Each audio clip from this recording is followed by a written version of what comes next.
नमस्कार दोस्तों, आप लोगों का हमारे channel unique academy Indian polity पर आप सभी लोगों का स्वागत है। आज हमारी राष्ट्रपति पर दूसरी क्लास होगी और हेडिंग हमारी होगी ये राष्ट्रपति का निर्वाचन एवं शक्तियां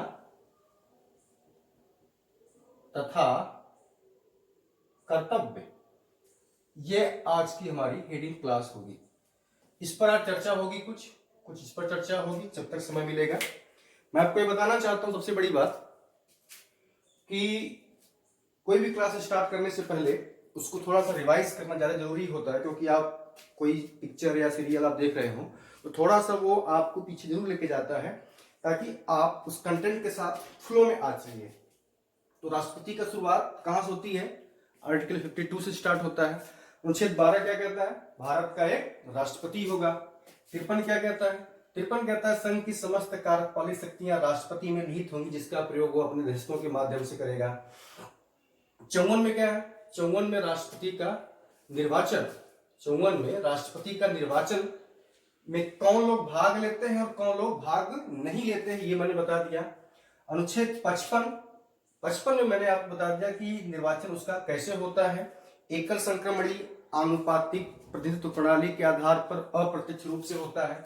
ठीक है, अब इसके साथ साथ मैं अगला आर्टिकल शुरू करने से पहले मैं आपसे विनम्र निवेदन करना चाहता हूं, ये मेरी खास गुजारिश है आपसे कि आप जो भी मैंने फंडामेंटल राइट्स, डीपीएसपी, संघराज क्षेत्र पढ़ा दिया है, उससे संबंधित जितने भी प्रश्न आपको कहीं से मिलते हैं प्रैक्टिस सेट के रूप में, तो आप उसको हल कीजिए, क्योंकि जब आप हल करेंगे तो आपका कॉन्सेप्ट क्लियर होगा और आप YouTube पर जो मेरी क्लास पढ़ रहे होंगे और नोट्स बनाए हैं उसके साथ मिलाइए कि हम कहाँ गलत हो रहे हैं, क्योंकि जब आप क्वेश्चन को हल करेंगे तब आपका कॉन्सेप्ट और क्लियर होगा। सबसे बड़ी बात मैं खास रूप से आपको बताना चाहता हूं कि जब आप YouTube पर पूरे 40 मिनट मेरे साथ पढ़ रहे होते हैं और काफी कलम पर नोट कर लिए होते हैं, तो मेरा निवेदन है आपसे कि कुछ देर बैठकर आंख मूंद कर ये देखिए कि मैंने क्या पढ़ा और मैंने क्या समझा। ये सबसे बड़ी बात होती है। किसी भी क्लास को पढ़ने के बाद आंख मूंद कर ये एनालाइज कीजिए कि मैंने पढ़ा क्या, उसमें मुझको कितना आया। अगर ये नहीं करेंगे तो आप एक रट्टा मार सलीम पढ़ते जाएंगे, उसका कोई मतलब नहीं है। गारंटी मेरी है कि आपका इंडियन पॉलिटी से आपका एक भी प्रश्न छूटेगा नहीं, ये मेरी जिम्मेदारी है। लेकिन आप उतनी जिम्मेदारी बनती है कि आप मनोयोग से पढ़ाई कीजिए। ठीक है, तो आज की क्लास हमारी शुरू होती है दोस्तों आर्टिकल 56, यही है आर्टिकल 56। ये क्या कहता है? अनुच्छेद 56 क्या है? राष्ट्रपति की पदावधि या कार्यकाल, यही है ना। तो भारतीय में राष्ट्रपति का जो कार्यकाल है, कार्यकाल सामान्यतया आप लिखते चलेंगे, सामान्यतया 5 वर्ष है। ठीक है, सामान्यतया 5 वर्ष है। अगर मैं अमेरिका की बात कर दूं, संयुक्त राज्य अमेरिका की, तो वहां जो राष्ट्रपति का कार्यकाल कितना है? 4 साल है। ठीक है, और हमारे यहाँ राष्ट्रपति कार्यकाल कितना है? 5 वर्ष है। ठीक है, तो सामान्यतया वह 5 साल तक अपने पद पर बना रह सकता है। इसके अलावा वह अपना त्याग पत्र दे सकता है, परंतु नंबर 1 कैसे? राष्ट्रपति, इसको लिख लेंगे, स्वेच्छा से, ये प्रश्न आप पूछ दे, स्वेच्छा से अपना त्याग पत्र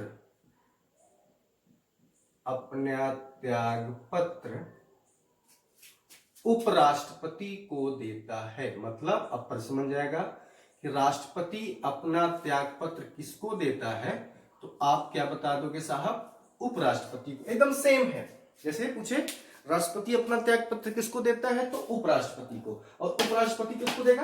राष्ट्रपति को। एकदम दोनों का सेम चलेगा, एक कॉन्सेप्ट में याद बन जाएगा। राष्ट्रपति अपना त्याग पत्र उपराष्ट्रपति को, उपराष्ट्रपति अपना त्याग पत्र राष्ट्रपति को देता है। ठीक है, नंबर 2 इसमें बात आएगी, अगर वह, अभी पिछली क्लास में इसी पर चर्चा हुई, अगर वह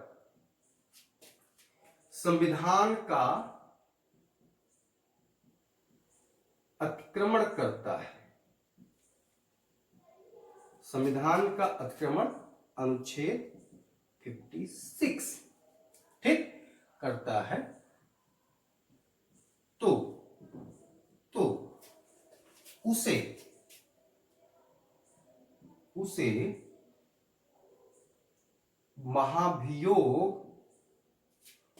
महाभियोग द्वारा पद से हटाया जा सकता है।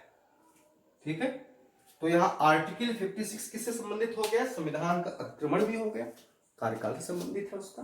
ठीक है, उसे महाभियोग द्वारा पद से हटाया जा सकता है। ठीक है, और अनुच्छेद 61 क्या है? महाभियोग। और यहां आप लिख सकते हो आर्टिकल 61। ये ऐसे आप बना लोगे चार्ट में तो एकदम कॉन्सेप्ट क्लियर होगा। ठीक है, इंडियन पॉलिटी से आपका एक भी प्रश्न छूटेगा नहीं। आप मैं जितने क्लास मैंने पढ़ा दिया है उसको पढ़ने के बाद मैं बार बार आपसे गुजारिश कर रहा हूं कि प्रैक्टिस सेट हल कीजिए और अधिक से अधिक चीजों को हल कीजिए।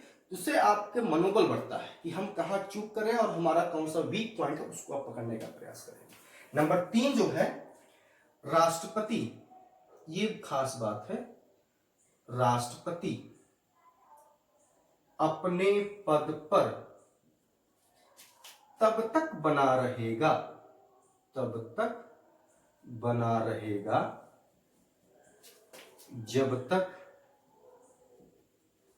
जब तक उसका उत्तराधिकारी चुन नहीं लिया जाता। ऐसा इसलिए किया गया है कि कार्यपालिका का पद कभी भी रिक्त नहीं होना चाहिए। जैसे अगर राष्ट्रपति ने स्वेच्छा से त्यागपत्र दे दिया कार्यकाल के बीच में तो भी पद रिक्त नहीं होना चाहिए। तब उस समय उपराष्ट्रपति पद को संभालता है, उस समय उपराष्ट्रपति राष्ट्रपति बन जाता है। अगर अदरवाइज, ध्यान सुने, अगर राष्ट्रपति अनुपस्थित है तो कार्यकाल कौन संभालेगा? उपराष्ट्रपति। अगर उपराष्ट्रपति भी नहीं है तो सर्वोच्च न्यायालय का मुख्य न्यायाधीश। ठीक, अगर सर्वोच्च न्यायालय का मुख्य न्यायाधीश भी नहीं है तो सर्वोच्च न्यायालय का वरिष्ठतम न्यायाधीश जो होगा वह राष्ट्रपति का पद संभालेगा।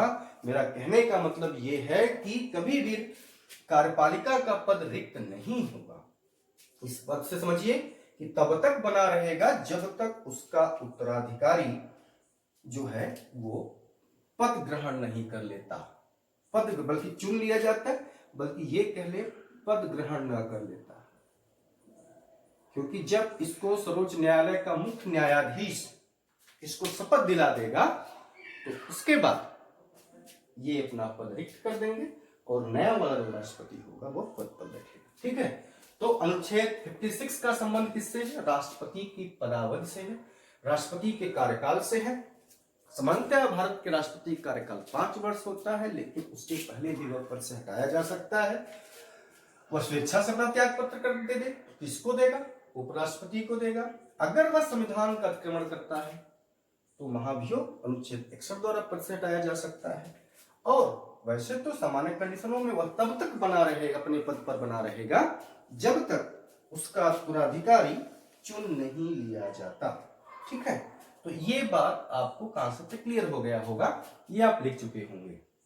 उपराष्ट्रपति को त्याग पत्र देगा, अतिक्रमण करता है तो महाभियोग, और सामान्य परिस्थितियों में तब तक बना रहेगा जब तक वह पद ग्रहण कर नहीं लेता।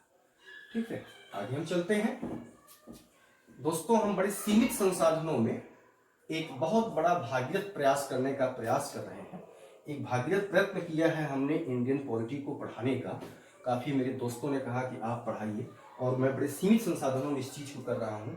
जो लोग हमारा सहयोग दे रहे हैं उनको मैं बहुत ही धन्यवाद देना चाहता हूँ कि उनका मनोबल, उनके द्वारा बढ़ाया, मेरा मनोबल जो बढ़ाया जा रहा है उसके, उनके लिए मैं उनको प्रणाम करता हूँ। तो अगली जो हमारा टॉपिक होगा अनुच्छेद 56 हो गया, 57 ये क्या कहता है? एकदम क्रम से पढ़ाएंगे बच्चों, एकदम दिक्कत नहीं। 52, 53, 54, 55, 56, 57 ये क्या है? पुनर्निर्वाचन। इसमें क्या जरूरत जानने की है? इसमें जरूरत जानने की है कि जो हमारा राष्ट्रपति है वह जितनी बार राष्ट्रपति बन सकता है, मतलब उसको पुनर्निर्वाचन में कोई प्रतिबंध नहीं है, वह पुनः पुनर्निर्वाचित हो सकता है, उस पर कोई भी प्रतिबंध नहीं है, वह पुनर्निर्वाचित हो सकता है। इसी की अगर हम तुलना कर दे अमेरिका में, इसी बहाने आपको ये चीज मैं बताना चाहता हूं, अमेरिका में राष्ट्रपति जो है कोई 2 बार, केवल 2 बार, केवल 2 बार राष्ट्रपति बन सकता है। आप बराक ओबामा को उठा के देख लीजिए, लगातार 2 बार राष्ट्रपति रहे, हट गए, उन चुनाव नहीं लड़ सकते हैं। आप इसके पहले जॉर्ज डब्ल्यू बुश को देख लीजिए, उन्होंने भी 2 बार कार्यकाल पूरा किया। अच्छा, पहले ये बात नहीं थी, यहाँ पर वो परंपरा थी कि सामान्यतः कि 2 बार कार्यकाल पूरा करें, लेकिन फ्रैंकलिन डी रूजवेल्ट ने इस नियम को तोड़ दिया था। जो अमेरिकन राष्ट्रपति जिनका नाम था फ्रैंकलिन डी रूजवेल्ट, उन्होंने ये तोड़ दिया था और वो तीसरी बार भी राष्ट्रपति बन चुके थे। बाद में उनकी डेथ हो गई थी। इसके बाद अमेरिका में कानून बन गया कि कोई भी 2 बार राष्ट्रपति बन सकता है। तो अमेरिकन राष्ट्रपति का कार्यकाल कितना होगा? 4 साल, मतलब 2 साल 2 बार माने कितना रह सकता है? 8 साल तक रह सकता है। जबकि हमारे यहाँ ऐसा कोई बंधन नहीं है, वह जितनी बार चाहे राष्ट्रपति बन सकता है। ठीक है, तो हमारे यहाँ पुनः निर्वाचन पर कोई प्रतिबंध नहीं है। ठीक है, कोई प्रतिबंध यहाँ पर नहीं है। तो हो गया आपका जो है 57 हो गया, याद रहेगा। 57 में क्या है? पुनर्निर्वाचन। अब चलते हैं 58, आर्टिकल 58, 58 क्या कहता है? 58 में हेडिंग है राष्ट्रपति निर्वाचित होने की योग्यता। राष्ट्रपति निर्वाचित होने की योग्यता। ठीक है, राष्ट्रपति निर्वाचित होने की योग्यता। तो ये चीज कॉमन है, भारत का नागरिक हो, उम्र 35 वर्ष की आयु पूरी कर चुका हो, 35 वर्ष की आयु पूरी कर चुका हो। और नंबर 3, ये बहुत पूछा गया प्रश्न है, बहुत पूछा गया प्रश्न है। ये तो समान छोटी छोटी परीक्षाओं में आता है उम्र, ये ज्यादा पूछा जाता है बड़ी परीक्षाओं में। क्या कि राष्ट्रपति लोकसभा का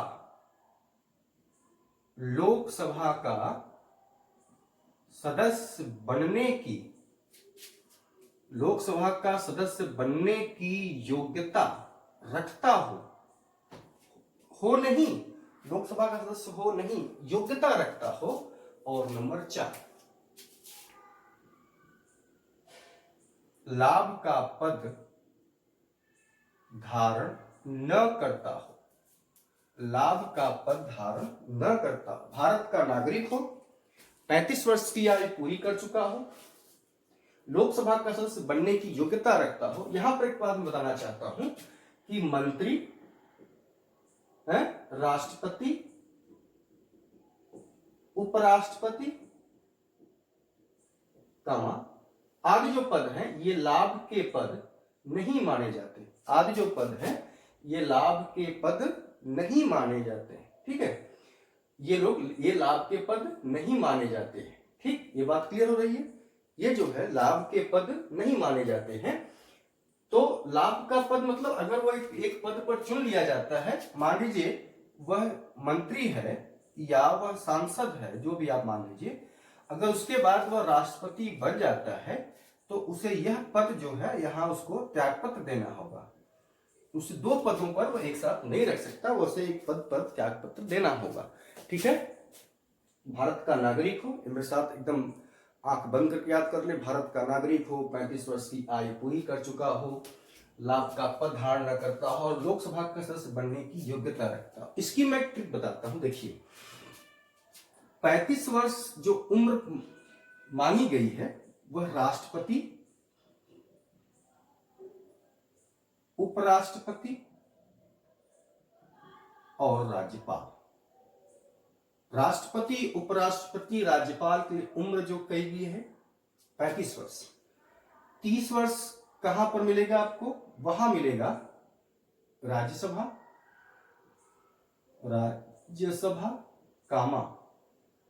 विधान परिषद में उम्र 30 साल। और 25 साल की बात करेंगे, 25 साल ये आपका हो जाएगा लोकसभा और विधानसभा। ठीक है। राष्ट्रपति, उपराष्ट्रपति, राज्यपाल 35 साल, राज्यसभा और विधान परिषद 30 साल, लोकसभा और विधानसभा 25 वर्ष। तो ये आयु पूरी हो ये चुनाव लड़ने के लिए ये उम्र संविधान के द्वारा बनाई गई है। आप यहां आप देख सकते हो ये मिनिमम है, न्यूनतम न्यूनतम ध्यान देंगे, ये ऐसा प्रश्न आया था एक बार, न्यूनतम आयु पूछ है तो 35 वर्ष, अधिकतम जितना हो सके। प्रश्न आया था कि भारत का राष्ट्रपति बनने के लिए अधिकतम उम्र सीमा कितनी निर्धारित की गई। ध्यान सुने, ये प्रश्न कल घुमा गया था। भारत का राष्ट्रपति बनने के लिए अधिकतम उम्र सीमा कितनी निर्धारित की गई? 35, 30, 40, इनमें से कोई नहीं। या यहां पर लिखा था संविधान में उल्लेख नहीं। ठीक है, ये प्रश्न था कि राष्ट्रपति बनने की अधिकतम उम्र सीमा कितनी है, तो ये ऑप्शन दे दिया 35, 30, 40, संविधान में उल्लेख नहीं है। बच्चों ने ये समझ लिया कि ये सही होगा, गलत। हमारा उत्तर होगा संविधान में उल्लेख नहीं है। ये जो उम्र सीमा है ये न्यूनतम है, अधिकतम की इसमें बात ही नहीं है, संविधान में इसका उल्लेख ही नहीं है। तो जब भी हम पढ़ेंगे ध्यान देंगे ये न्यूनतम उम्र सीमा है। क्या भारत का नागरिक हो, मेरे साथ बोलिए, 35 वर्ष की आयु पूरी कर चुका हो, लाभ का पद धारण न करता हो और लोकसभा का सदस्य बनने की योग्यता रखता हो। क्लियर? लोकसभा का सदस्य बनने की योग्यता रखता हो। तो अब आपका 58 हो गया। अब आगे चलते हैं 59। 59 क्या कहता है? आर्टिकल 59।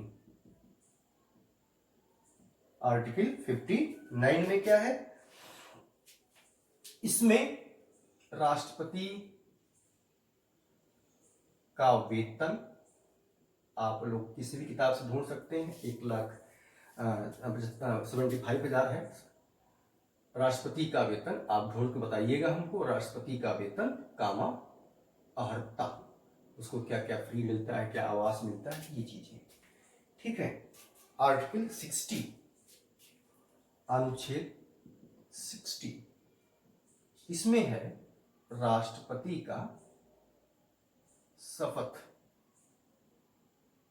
राष्ट्रपति का शपथ अनुच्छेद 60 में, अनुच्छेद 60 में है राष्ट्रपति का शपथ। और शपथ कौन दिलाता है? सर्वोच्च न्यायालय का, आप लिख लेंगे, राष्ट्रपति को शपथ सर्वोच्च न्यायालय का मुख्य न्यायाधीश दिलाता है। मुख्य न्यायाधीश दिलाता है। कौन शपथ दिलाता है?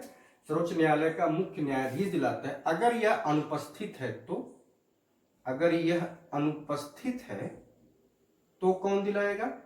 अगर यह अनुपस्थित है तो शपथ दिलाएगा राष्ट्रपति को। अगर यह अनुपस्थित है मुख्य न्यायाधीश तो शपथ दिलाएगा सर्वोच्च न्यायालय का।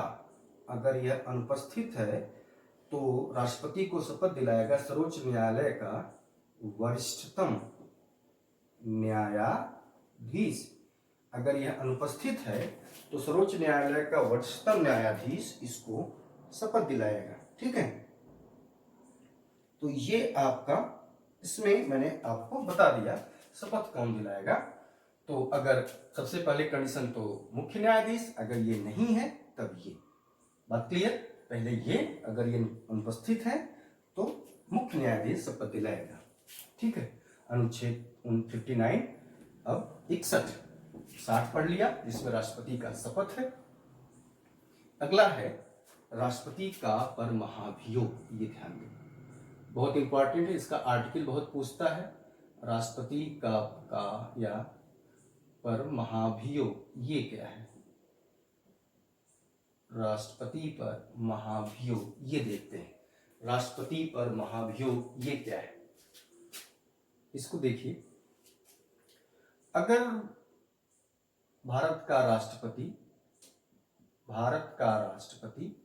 कंडीशन क्या है समझ लेंगे फिर आप लिख लेंगे। भारत का राष्ट्रपति संविधान का, पहले आप चार्ट देखिए हमारा, संविधान का अतिक्रमण करता है तो भारत का राष्ट्रपति संविधान का अतिक्रमण करता है तो उसके खिलाफ महाभियोग लाया जा सकता है, और इसके लिए है आर्टिकल 61।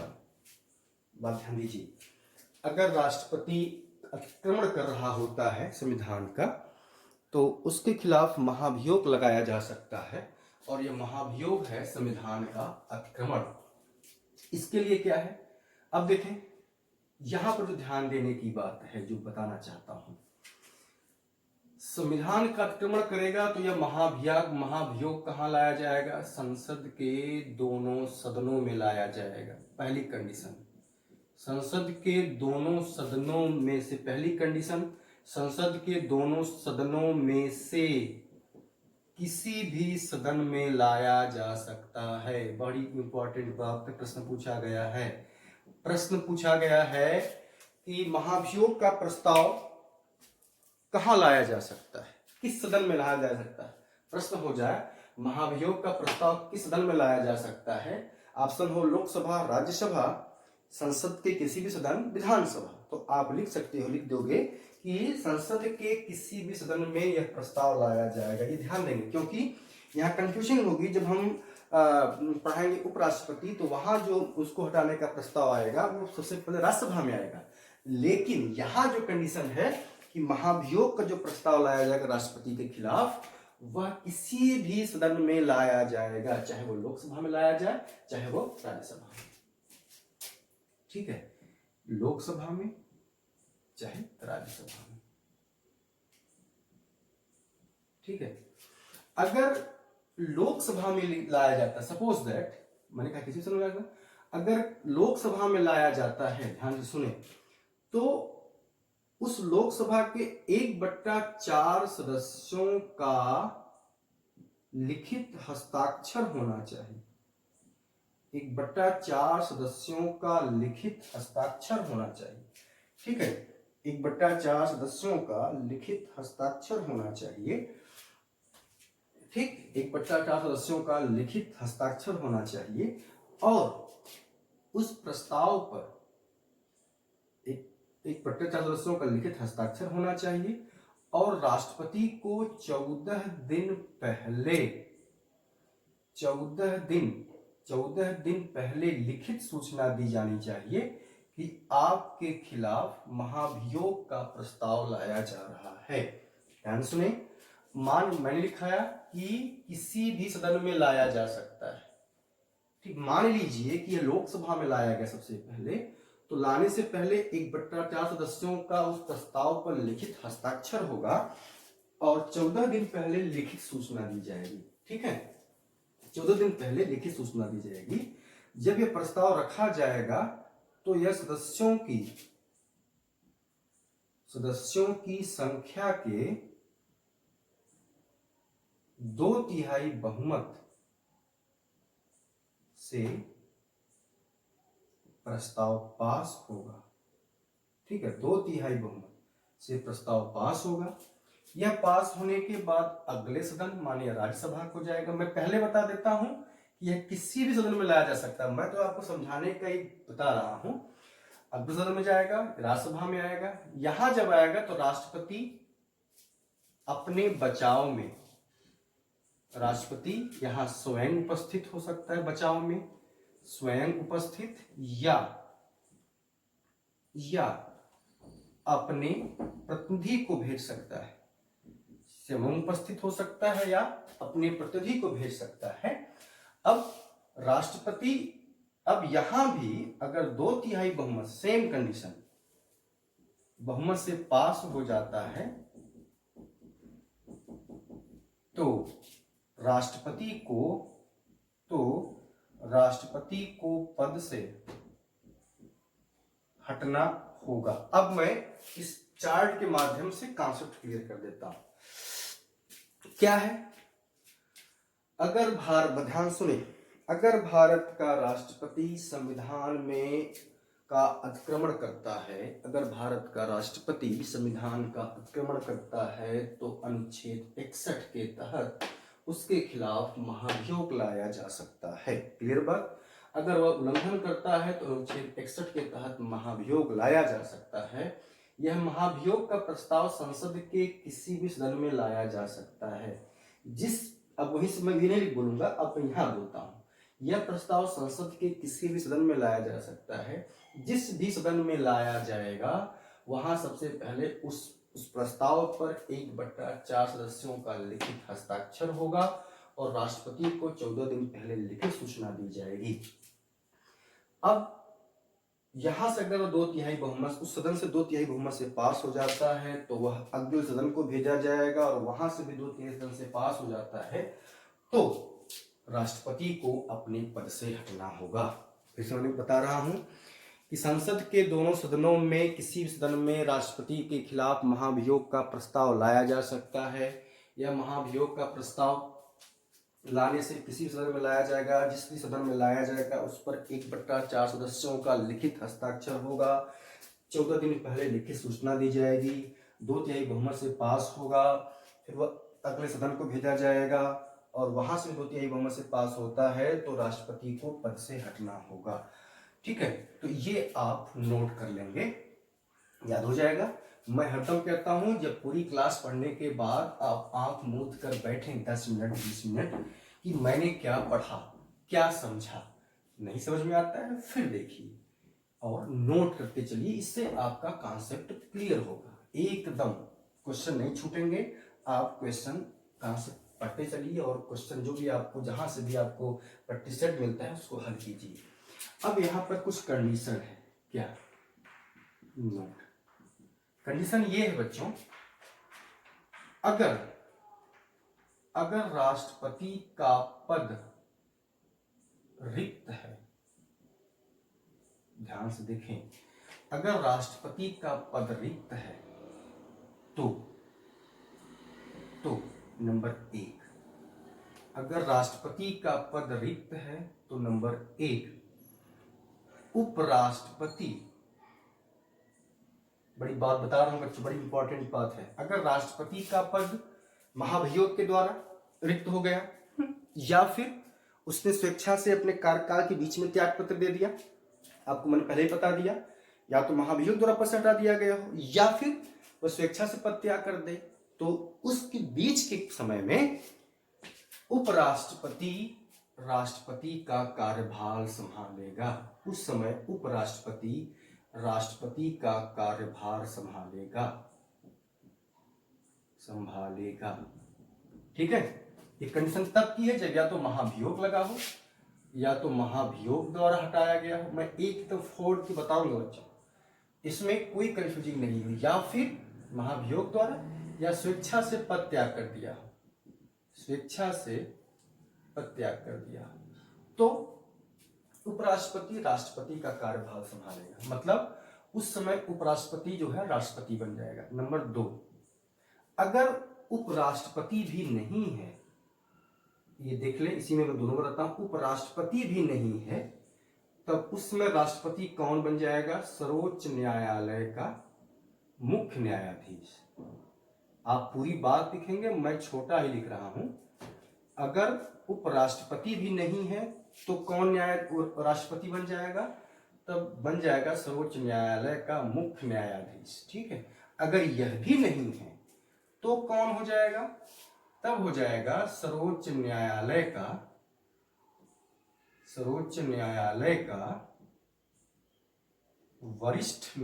वरिष्ठतम न्यायाधीश। बोलो भाई, बात क्लियर? अगर राष्ट्रपति अनुपस्थित तब कौन? उपराष्ट्रपति। उपराष्ट्रपति अनुपस्थित तो कौन? सर्वोच्च न्यायालय का मुख्य न्यायाधीश। और ये भी अनुपस्थित तो कौन? सर्वोच्च न्यायालय का मुख्य न्यायाधीश। उस समय तब ये राष्ट्रपति बन जाएगा। क्लियर? अगर राष्ट्रपति अनुपस्थित तो उपराष्ट्रपति, उपराष्ट्रपति अनुपस्थित तो सर्वोच्च न्यायालय का मुख्य न्यायाधीश, सर्वोच्च न्यायालय का मुख्य न्यायाधीश अनुपस्थित तो सर्वोच्च न्यायालय का वरिष्ठतम न्यायाधीश राष्ट्रपति का कार्यभार संभालेगा। 2 कंडीशन क्लियर। अगली बात क्या है इसमें ध्यान से देखें। अगली बात यह है कि 6 माह के अंदर, ये मोस्ट इंपॉर्टेंट, 6 माह के अंदर राष्ट्रपति का चुनाव हो जाना चाहिए। 6 माह के अंदर राष्ट्रपति का चुनाव हो जाना चाहिए और जो राष्ट्रपति बनेगा, मोस्ट इंपॉर्टेंट, जो राष्ट्रपति बनेगा वह उतने कार्यकाल के लिए नहीं, पूरे 5 वर्ष के लिए बनेगा। जो राष्ट्रपति बनेगा वह पूरे 5 वर्ष के लिए बनेगा। ठीक है, जो राष्ट्रपति बनेगा वह 6 माह के अंदर चुनाव होगा और जो राष्ट्रपति बनेगा वो पूरे 5 वर्ष के लिए बनेगा। अगली बात क्या है कि मान लीजिए कि राष्ट्रपति का पद रिक्त हो गया। ध्यान सुने, राष्ट्रपति का पद रिक्त हो गया। ठीक है, राष्ट्रपति का पद रिक्त हो गया और राष्ट्रपति का पद रिक्त हो गया और 2-3 विधानसभाएं भी स्थगित हो गई हैं, विघटित हो गई हैं और वहां अभी चुनाव होने के आसार नहीं। गौर करें मेरी बात को, 2-3 विधानसभाएं स्थगित हैं और राष्ट्रपति का चुनाव होना है, तो भी राष्ट्रपति का चुनाव होगा। ध्यान सुने, 2 या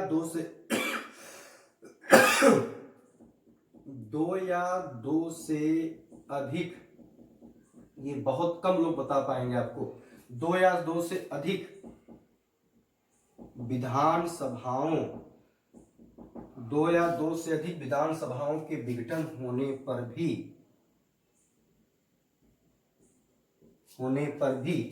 2 या 2 से अधिक विधानसभाओं के विघटन होने पर भी राष्ट्रपति का चुनाव होगा।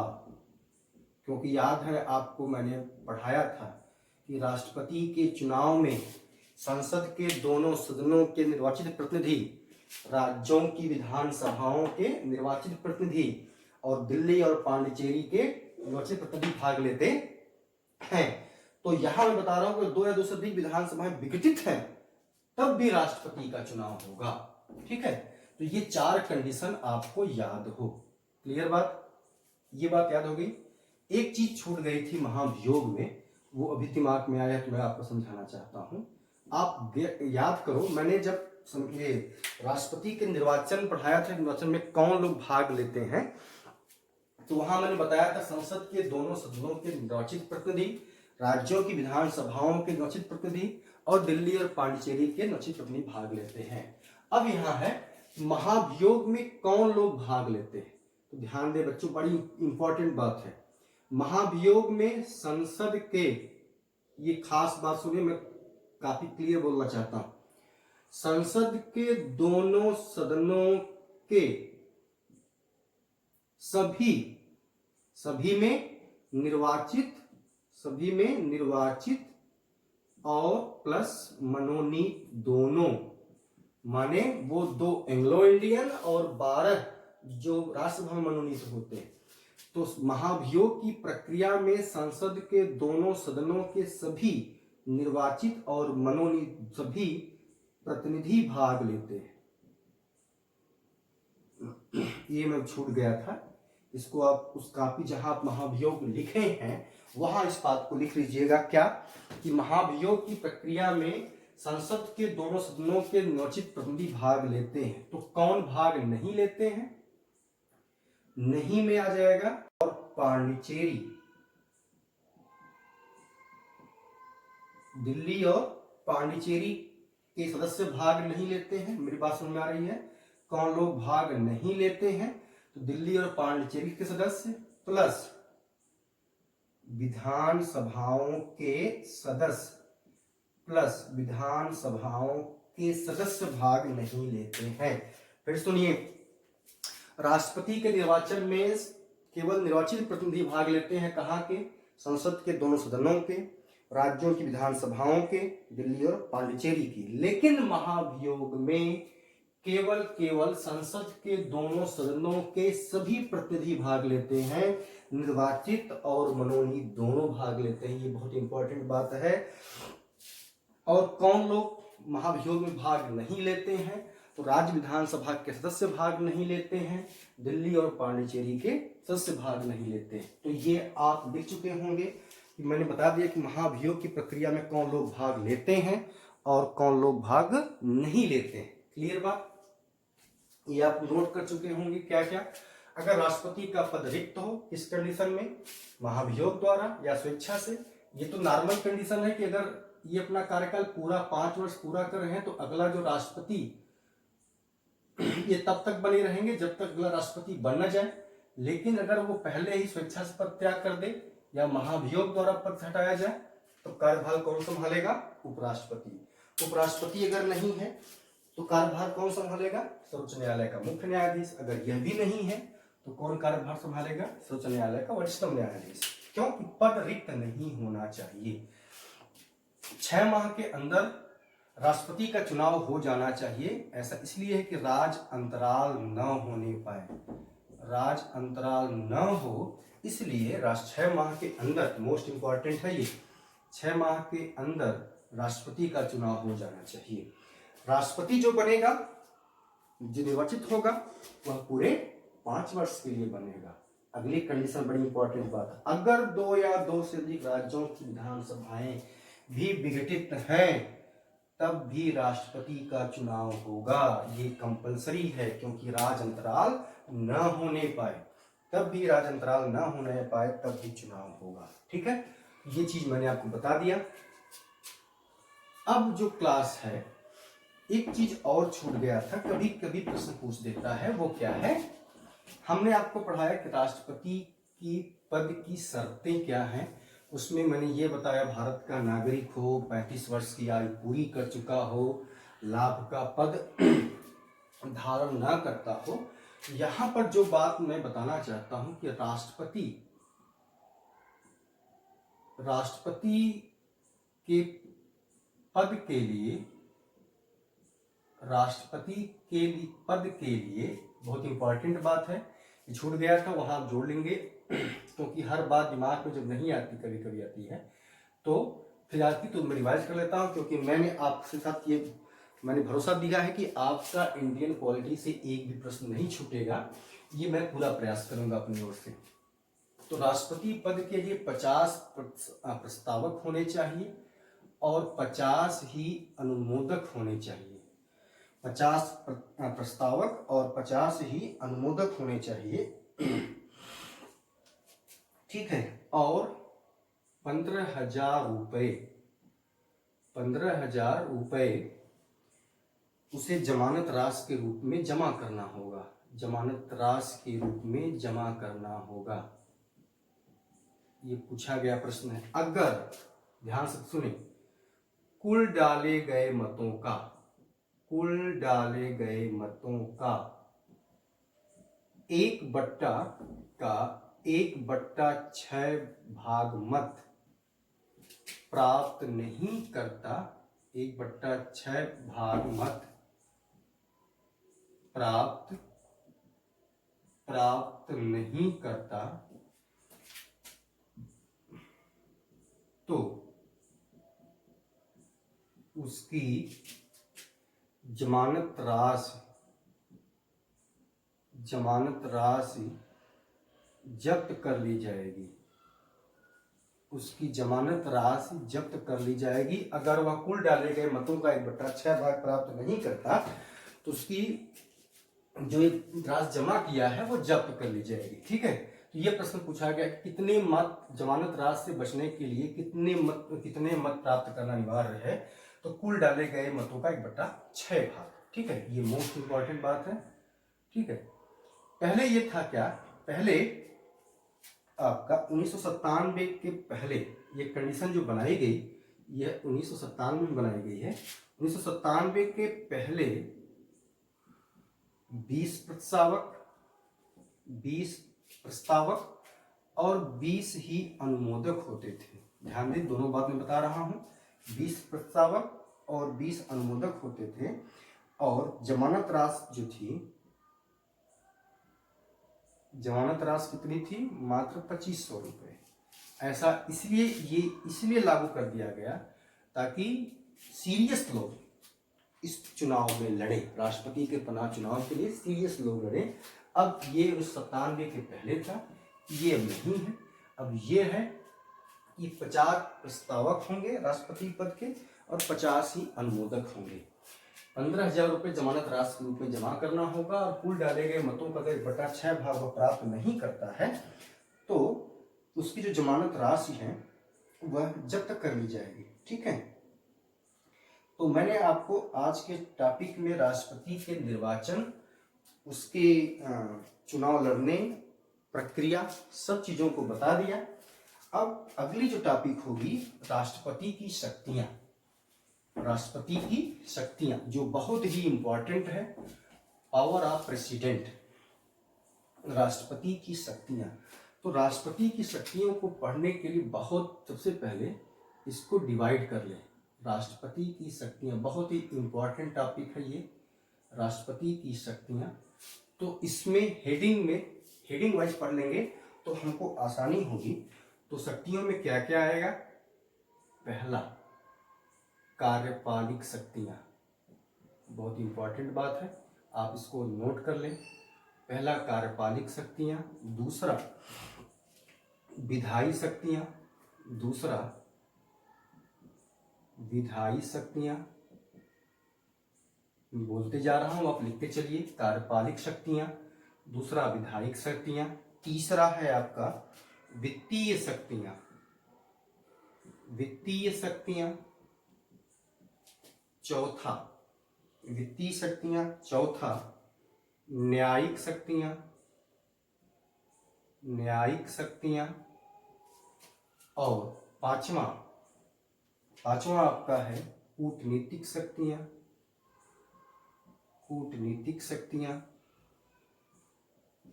और छठा आपका है सैन्य शक्तियां, सैन्य शक्तियां, और सातवां है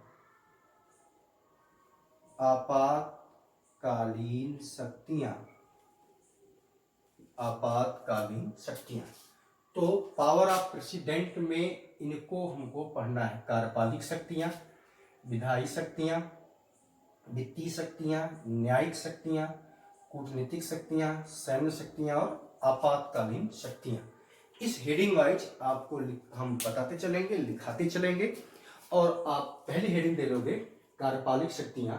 कल की क्लास हमारी राष्ट्रपति की शक्तियां पर ही होगी, और ये बहुत ही स्पेशल क्लास होगी क्योंकि राष्ट्रपति के मैंने जो निर्वाचन था उसको बता दिया, राष्ट्रपति के महाभियोग की प्रक्रिया क्या है मैंने उसको बता दिया।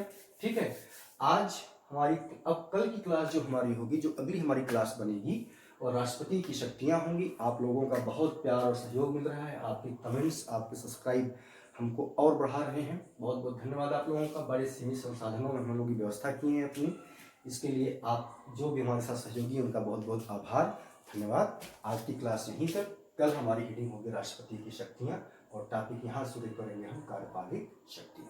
ठीक है, धन्यवाद।